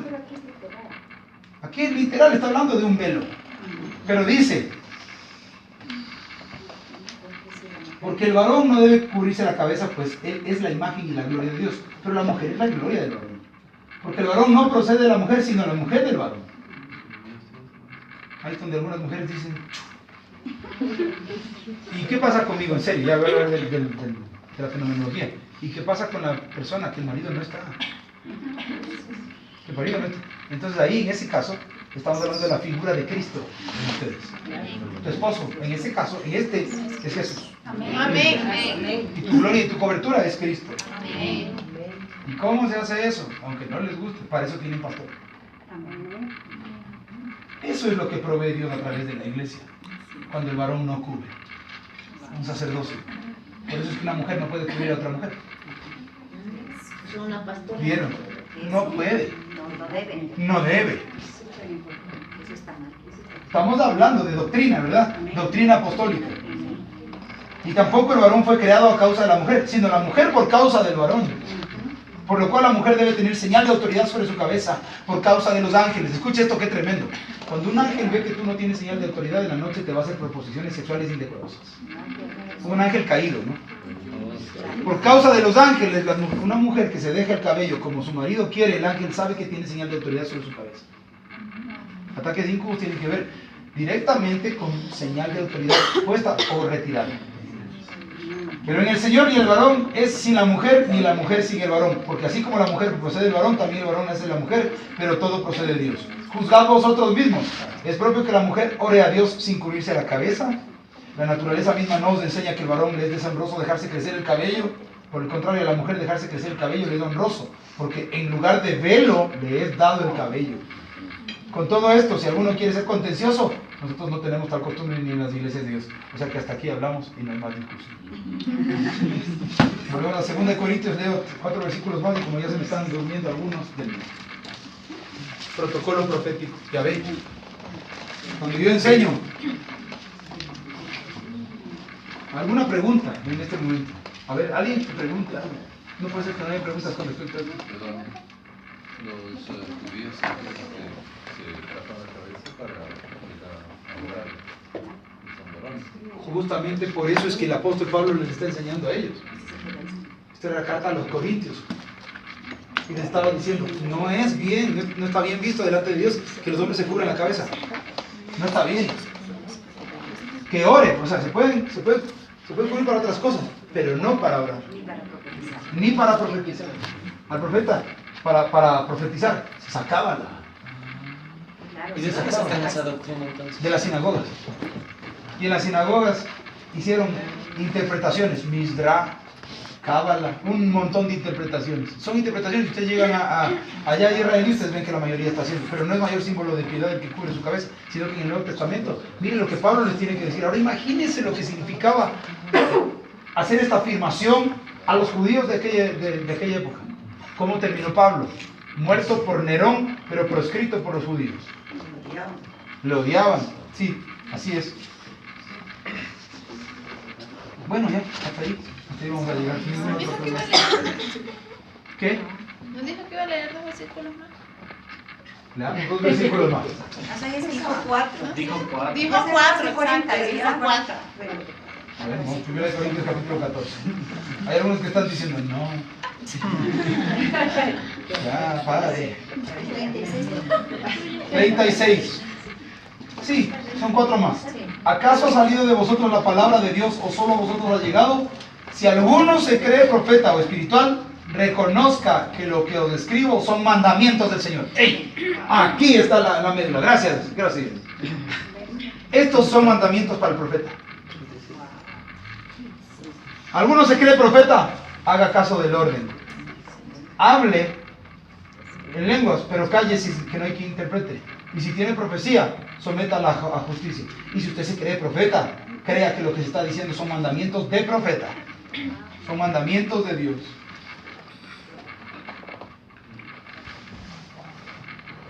Mas el que ignora, ignore. Así que hermanos, procurad profetizar y no impidáis el hablar en lenguas. Pero hágase todo decentemente y con orden.